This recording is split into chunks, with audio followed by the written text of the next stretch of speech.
Well, I guess we will get started then. So, tonight's topic is really just talking about how to identify what season of movement we're in and how you can structure your movement to kind of fit your schedule. And this kind of goes back to the Sunday call, what Christy was talking about with our meal prep.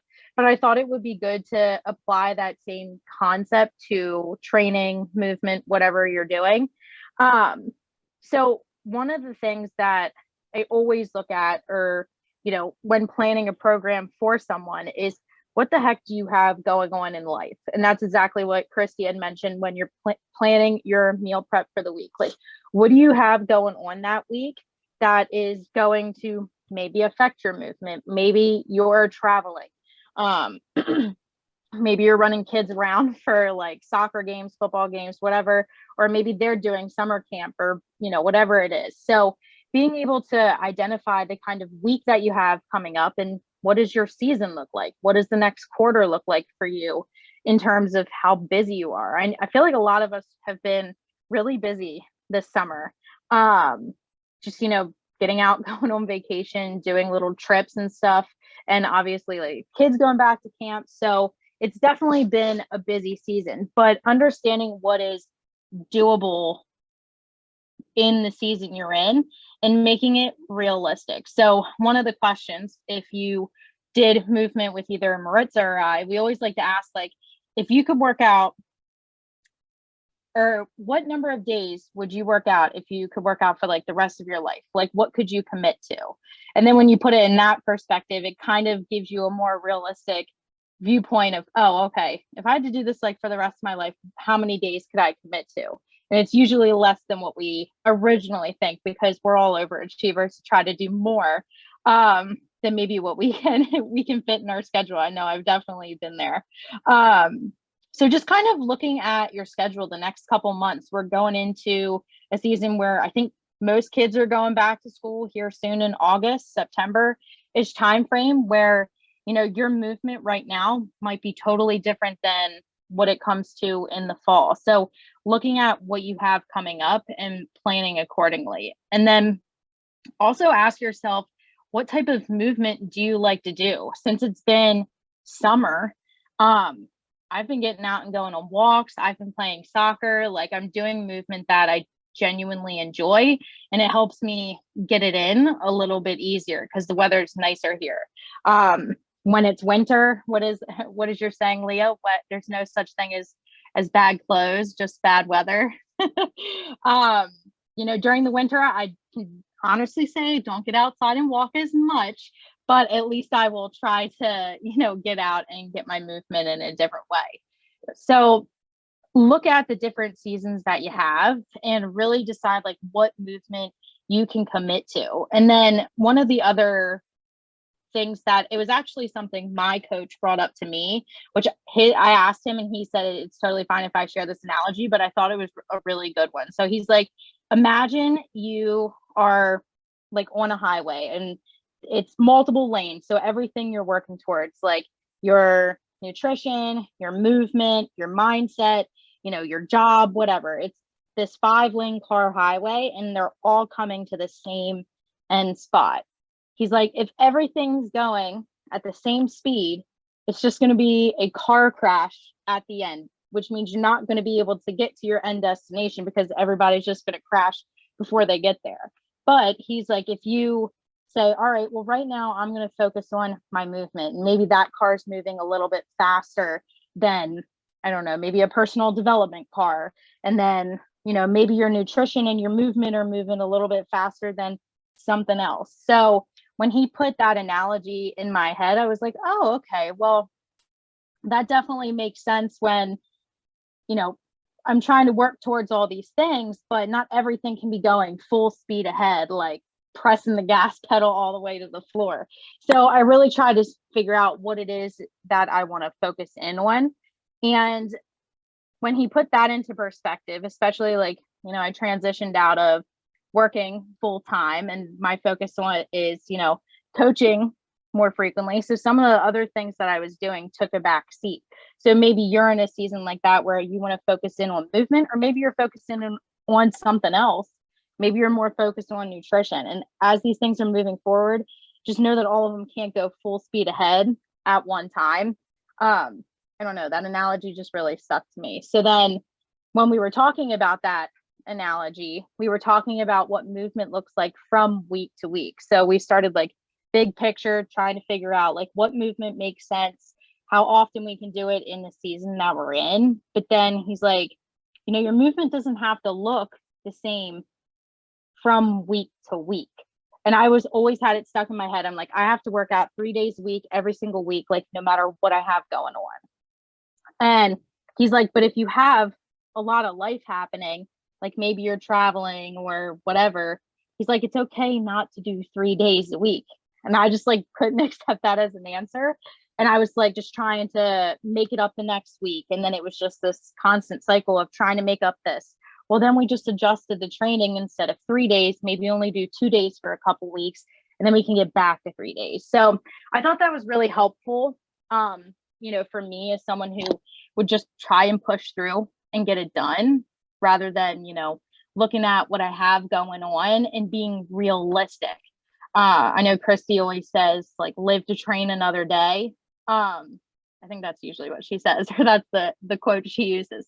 But that's something that I think of, not trying to like burn myself out, shoving all these workouts in if it doesn't make sense with my schedule, but rather being realistic with my expectations of, okay, I can get in 2 to 3 days, but you know, maybe next week when I'm supposed to be traveling home, maybe I can only get in 2 plus my soccer game. And then, you know, giving myself that grace, but also still prioritizing it in my schedule. So I don't know if that analogy was helpful, but it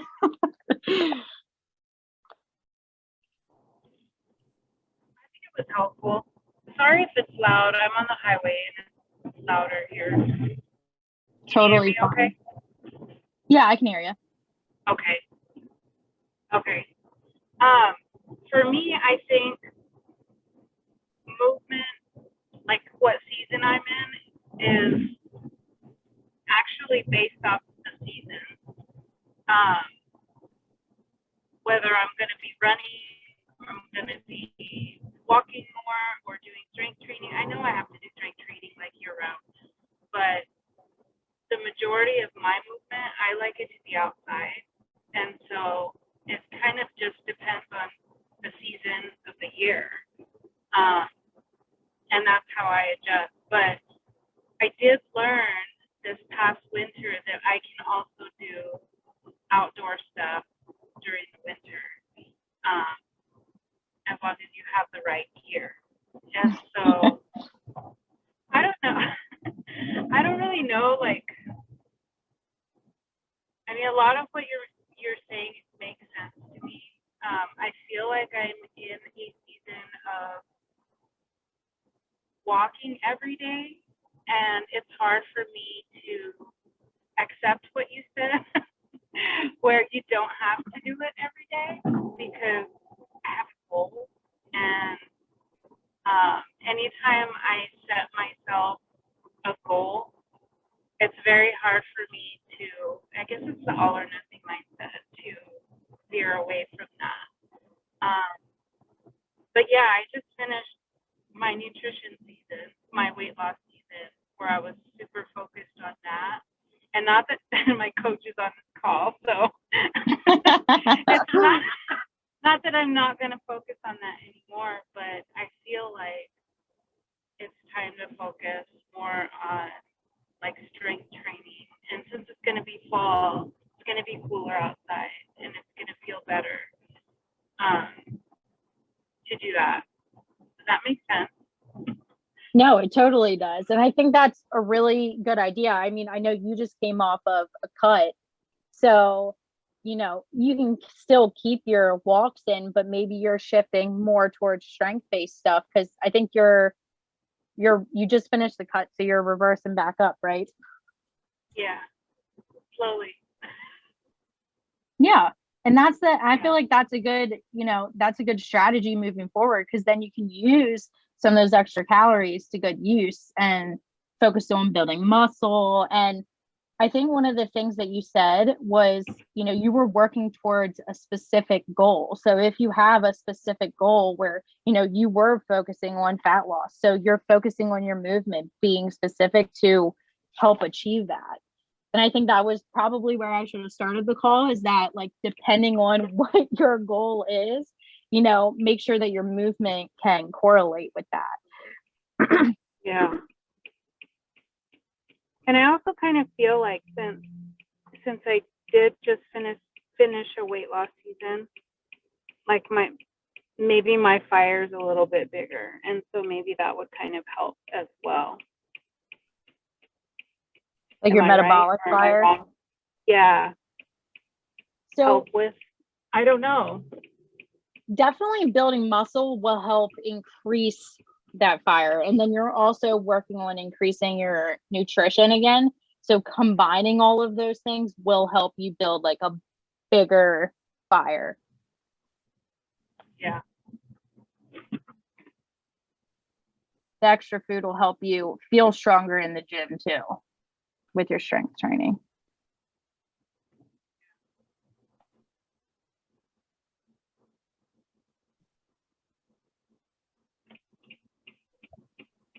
I think for me, I had tennis elbow for like a year, no joke.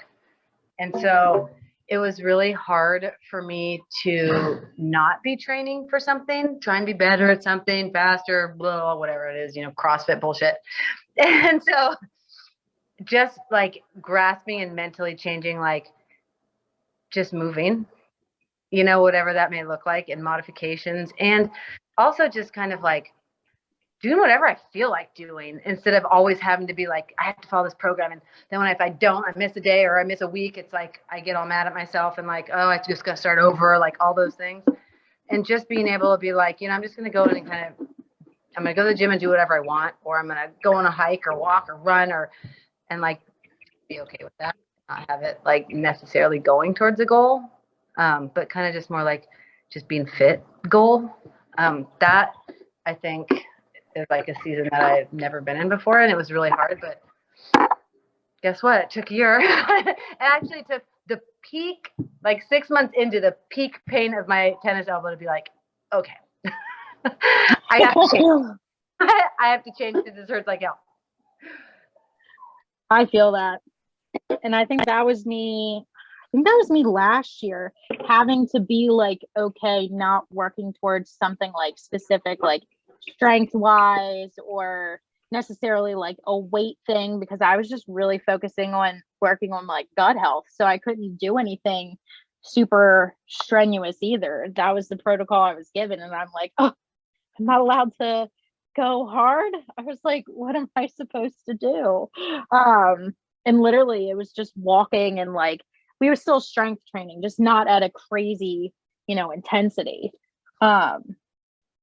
But I feel like that's like a good, because we're just doing it for overall health to make it feel good for our bodies.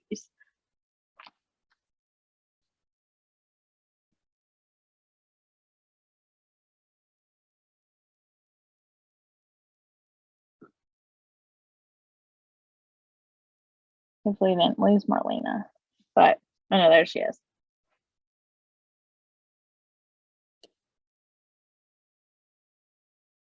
But yeah, I think it's always good to bring it back to, obviously, like Leah, you said you've been in a season where, we're just focusing on moving for overall health. And then, Marlena was coming off of a weight loss goal. So kind of pairing your movement to help with whatever you are looking to achieve. Like personally, right now, I know I'm not really aiming towards any physical goal. Like I am just strength training for overall health. Of course I'm competitive with myself, so it's still, fun, but I'm just doing it for fun. And I'm playing soccer again because that's what I love to do. I love to be in a sport. I like to compete. I'm very competitive. So it's just fun to be able to play that again and just do movement solely for fun. But maybe your goal is to build strength or build muscle, so you want training to be able to reflect that. And you might think more is always better, but if it's something that you can't necessarily be consistent with, then less is better and will get you further. And that was a tough pill for me to swallow. I will say that. I always thought like 5 days a week would get me further faster. But I wasn't resting and I was just like killing myself at the gym. Then when I dialed it back to three days a week, strength, I was stronger. I was more recovered. I felt good in my lifts and I wasn't dreading strength training. Like I remember I used to dread it when I worked out that much. I'm like, oh, yuck. I have to be at the gym even more. The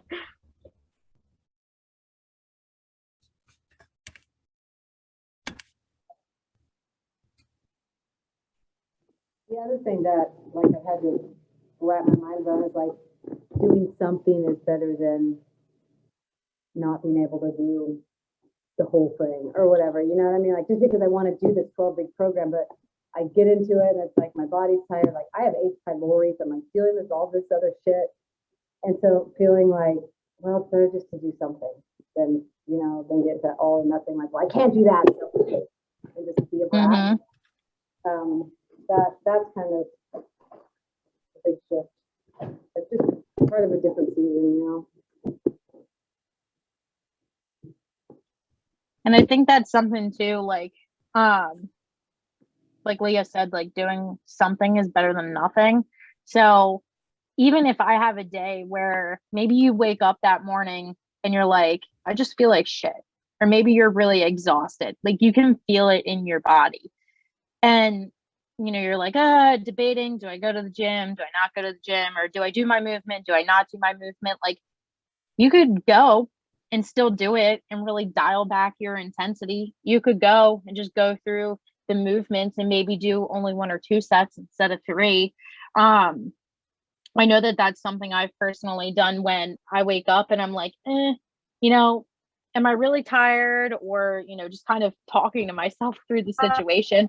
And some days I don't go to the gym and then I like save it for another day where I do have more energy and I adjust. Or if I'm like, all right, Tab, are you making excuses? I'll go and I'll like feel it out. And if I'm not feeling super strong or recovered, I'll just dial back my intensity so that I don't get hurt or pull something, because I've done that in the past.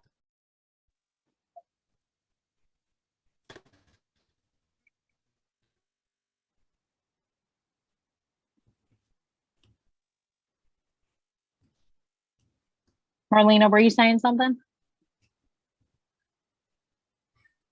No. Getting disconnected here. No. Yeah, you sound a little bit. You sound a little robot-y.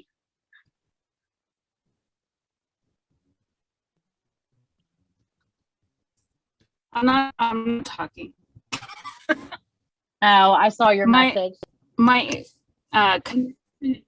Yeah, it's really weak. So I wasn't speaking though. Oh, okay. I just didn't want to make sure you were heard.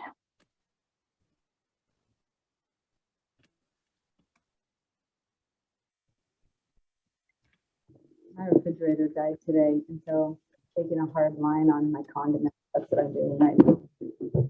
I was wondering what you were doing earlier on the call. I was like, I wonder if she's like getting her house all cleaned out, ready for her move. Oh, that's the worst. Stock it, so we got one really quick, but it's smaller, and so it's like, well, like literally, I probably have like 100+ condiments over there. I'm like, okay, I need to take a hard line. We have literally a fridge because we're in a rental like house, and you could tell they cheaply redid it and they didn't want to spend money on like a bigger fridge. So the fridge is like really one of those like old ones with the top freezer part. And it's like we don't have enough room for all, like, because we're like condiment people too. We literally have another like mini fridge that has all of our condiments in it and like all my egg whites that I buy from Costco. It's funny. I need more door space. Yeah, seriously. All right, guys. Well, I don't really have anything else to add unless you guys have anything else to add to the conversation. I hope that the analogy is helpful, and you can have a conversation with your coach, kind of like, what is this next upcoming season like? What is it looking like for you? Does your movement need to adjust based off what's going to happen in your real life? So that way it feels like it's something that you can actually do and stick with, rather than trying to maybe shove stuff in where it's just not going to fit this season. So I know that that's something that I'm looking at this fall, deciding if I'm adding soccer in continuously or just focusing on strength training, and deciding what I want my movement to look like. And do I have goals, or do I just want to do it for overall health and fun? So definitely something you can talk to your coach about. And yeah, I hope that it helped. Thank All you, right, guys. Gabby. Thank you. Bye, guys.